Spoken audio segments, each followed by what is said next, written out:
The pink moon's always what we've gone by, just because those pink flowers bloom this time of year. But if you're out this afternoon around noon to 1 o'clock, you got treated to some amazing atmospheric optics today.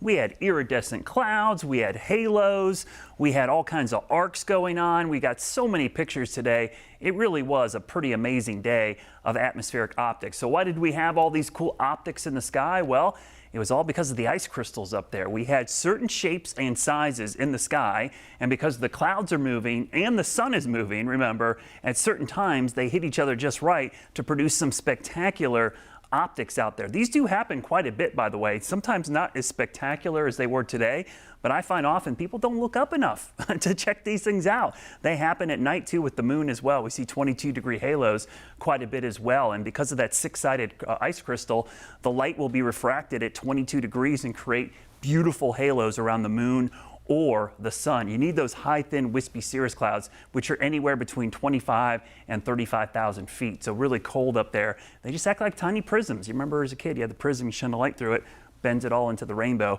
Well, ice crystals can do the same thing up in the clouds. Well, we've got some high clouds coming in ahead of this rain, which is back here in the middle of the country. This is going to be our rain tomorrow morning. Now, the good news for us, no severe weather here in the Carolinas, but to our southwest this weekend, there will be some stronger storms. And even though we're going to see rain tomorrow, it's a quick hitter. It's in the morning, so if you have early morning plans, sorry, the first half of the day not looking great, but the second half looks pretty nice, and by Sunday for Easter, looks great. Sunrise services will be crisp and cool, but dry. Then Monday, ugly day. We get wedged in with cold air and showers. It is going to be a tough task to even get out of the 40s, I think, on Monday. So tomorrow, you wake up, clouds, showers, you're going, oh man, it's going to be a washout.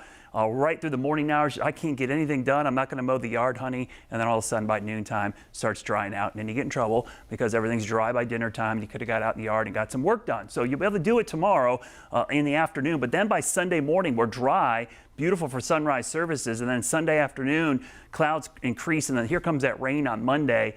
And that Monday rain, it could be heavy at times. That'll be a good soaker for many areas. So if you get some yard work done tomorrow after the rain, set your stage for some more watering there as you go into Monday. Watch the cool down though. Those northeast winds are going to move in late Sunday, Easter Sunday, and wedge up against the mountains. This is that typical setup. Cold, dry air at the surface, and then warm, moist air rides up and over it. Look at these temperatures stuck in the 40s most of the upcoming weekend. Pollen levels, hey, with some recent rain, we should see some at least slightly lower levels, and we're getting towards the tail end of the peak of the season. We still got about 2.5, 3 weeks left, but I can see a light at the end of the tunnel.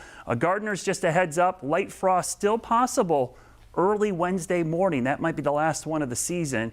So just a heads up there as we prepare for the weekend. So there's a weekend forecast. Rain for the first half of tomorrow, and then dry for the later half of the day. Then Sunday looks really nice for Easter. Temperatures near 70 degrees. Brief cool down there with 49 for a high on Monday. Only 60s for the middle of the week. And heads up for that frost before we warm back up to 80s by a week from today.